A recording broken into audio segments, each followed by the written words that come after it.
Denge gel, Denge Kurdistaniye.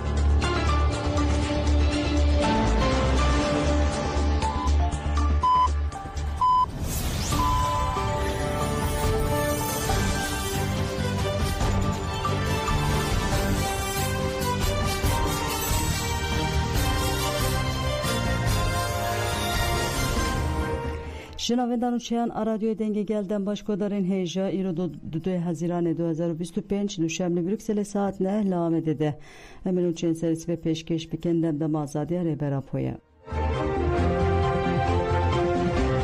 رخصنا دم پارتی یا سرته دیومین کنگره خویا آوارتل دارخص آلیکار سروک کمدن پارتی سزایی تملی لور آخوی گو چاره سریا پرسکرکا کرد و جبو و خاکی آشته که توپ یکون دموکراتیک بونه بینه جبو گو هرتینه که برفرکو توای رشلات ناوین بگیره نواخوه پیدیوی به پارادیگما یکم مزن هیه آوا کرجی برز اوجالانه او دوی دمل دست وره بردان گلی کرد نتنه جبو خواه جبو آزادی همو دنیای تیکوشیه و نهاجی دما چاره سریه ناو نشان چاره سریه جی دیاره ریک لپیشی آمه کو او جریا جواکا دموکراتیک ریاسیه مینه ام دناوا سفربریه دنه ام همو جواکی تولی و سفربریه بکن جواک و اراده خواه باجر بریوه ببه او جواکا دموکراتیک آوا بکه تملی گود کو دستلاتداری مجبوریت دشتین پیویس بکه اگر نکه اوه نکاربون پیش بکوین دوی دمل دست گاوان باویجین جبلی وی رد تونه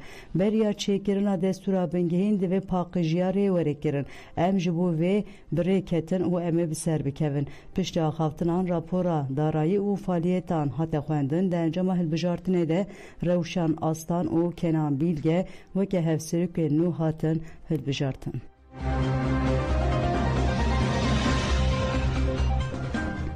شانده کما چپ یا پارلمان اروپایی به ایلهام احمد ره هفدیتین کرد شانده به پیشنگتی هفسروک کما چپ پارلمان اروپایی مارتین سیکیندم به هفسروک دایره تکلین در و یا روبریا خوسر ایلهام احمد ره هفدیتین کرد ایلهام احمد دیار کرد که روبریا خوسر ده آستین جدا ده راست به ترکیه پیوندی دمشینه لیجبوک و اف پیواجو پیش بکوه پیوستی بناوبکاری که سیمین هیه شانده جی گود کو کما چپ یا پارلمان اروپایی دخوازه پیشگیری بر روبریا خوسر ربکه شانده پشت هفدیتنا به ایلهام احمد ره چوکان پروژه جبرسده من اولهی سردان جدر و کامپی برایداران ره هفدیتن هاته کرن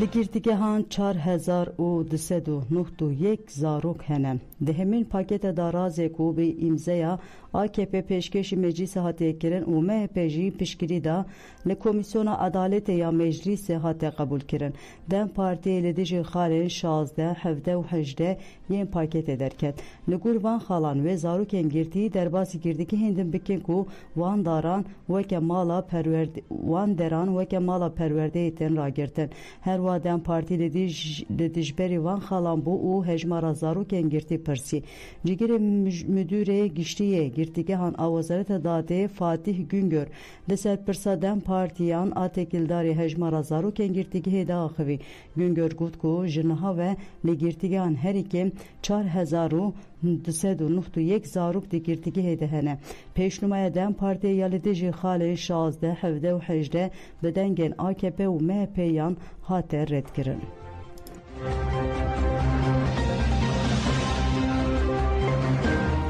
Koordinatör hukuku ya Türkiye Parizer Ranmin Kahramanoğlu tekildari kuştuna narin güran ahivi eci despeke ve müdahale dozeme naku kendi ifadeyin bersücan nıdatgeji devam ker deher rünüştüne de Reze buyeren ku süç u sücdarten ve şartın derketin hole ev nakuki haten tespit giren danışina davi jib parasının duberiya yen parazeren bersücan devam kirdi ve emden genarin je tevaya civa gereku bu kuştune ki hovane hatiye kuştun u vicdana cemeveriye eşan diye bedin bihistin dibe pergal demildes kanun edildi Leha zarukan de buga herine emet hep kuşen o ve biken parezer ran minen Karamanoğlu gud ve ke üsime em duhazın hem de dema peşigirtine de hem jidema pişre de reze parasına ke xuj bu zarukan be avakirim de tevaya civake hestiyar be u pergalji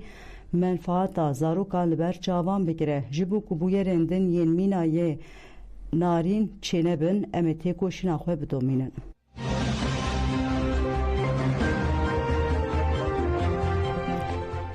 SZK bi vekirina kursan zimanê Kurdî jî bişaftinê diparêze. SZK ya bajarê Helebê li navenda xwe ya li taxa Şêx Mexsûd di nava saziyan de her çar mehan nêzî 150 kesan perwerde dike. SZK bi van perwerdeyan hewl dide zimanê dayîkê bike hemanek bengehîn ji bo parastina nasnamaya çandî. Endama SZK sozan derhan têkildarî van xebatan wiha axivî em bi jiyana herkesî ya fêrbûnê bawerin. Erkame îro ev e ku em zimanê xwe ji windabûnê biparêzin. Rojane dersene ji saatek heta 2 saatan li gorî jiyana xwendekaran tên dayîn. Di rewşên taybet de jî heta 4 saatan ders tê dayîn. Perwerdekar Muhammed Bekîr ku niha di kursa asta yekemîn de axivê got ev derfeteke ku nayê dubarekirin. Zimanê me çanda me ye ku kîwî paşkuh bike devunda bibe. Divê em ciwan fêrbûna zimanê zikmakî ji xwe re wekî armanceke sereke bibînin.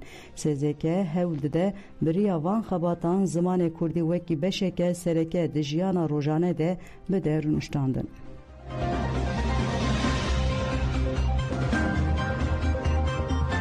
İngilîstan razemaniyeke mezin li parastinê dike. Hikûmeta Ingîlîstanê ragihand ku ji bo xurtkirina pişesaziya parastinê vê bi 1.5 milyar sterlînî nêzî 1.8 milyar euro rêzemaniyê bike.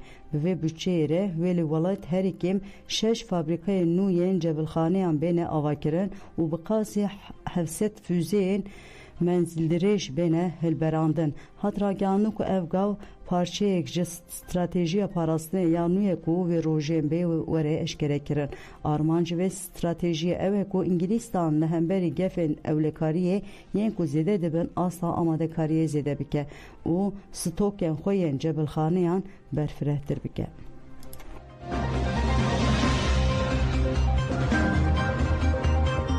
Greva ku karkeran li şaredariya bajarê mezina İzmirê di roja çaran de didome karkerên li pêşê avaya şaredariya ya ku Kültür Parkê Kombûn dirûşin berskirin.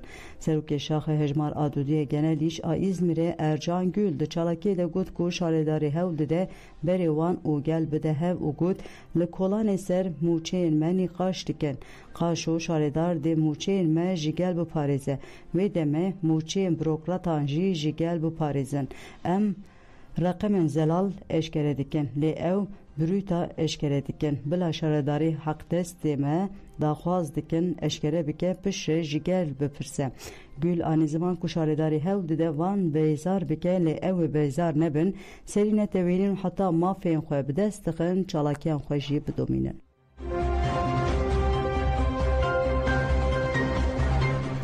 Bi hatina havînî û bilindbûna pileya germahiyê re li Rojava pirsgirêka avê derketiye. Hîcer yek jî deverên ku ava vexwarinê lêkê me.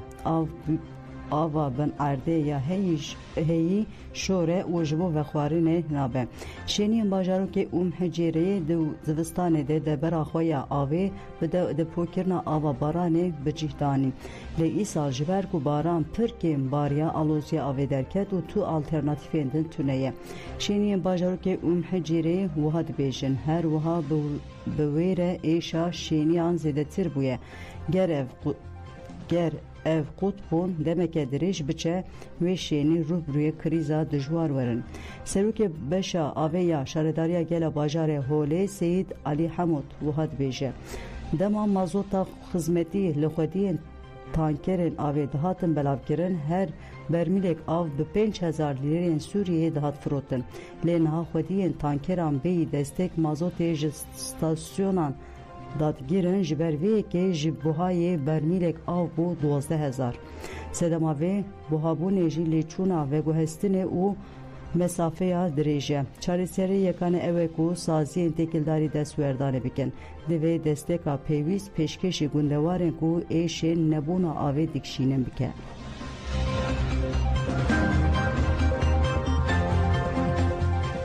İsrailê êrişî Xezayê kir herî kêm 26 kes hatin qetilkirin. Li gorî nûçeya BBC'ye artêşa İsrailê bi tankan êrişî devera nêzî navendeke alîkariye kir. Di êrişê de herîkên 26 kesan jiyana xwe ji dest dan û 150 kes jî birîndar bûne. Kesên birîndar rakirine xweşxaneya Xaça Sur a li Refahayê. Hêzên parasteyên İsraîlê îta kirin ku heya wan ji êrişê nîne û têkildarî bûyerê lêpirsîn dane dest pê kirin. Li gorî Wezareta Tenduristiyê li Xezayê di êrişên İsraîlê yên heta niha de 54,381 welatiyên Fîlîstînî jiyana xwe ji dest dane.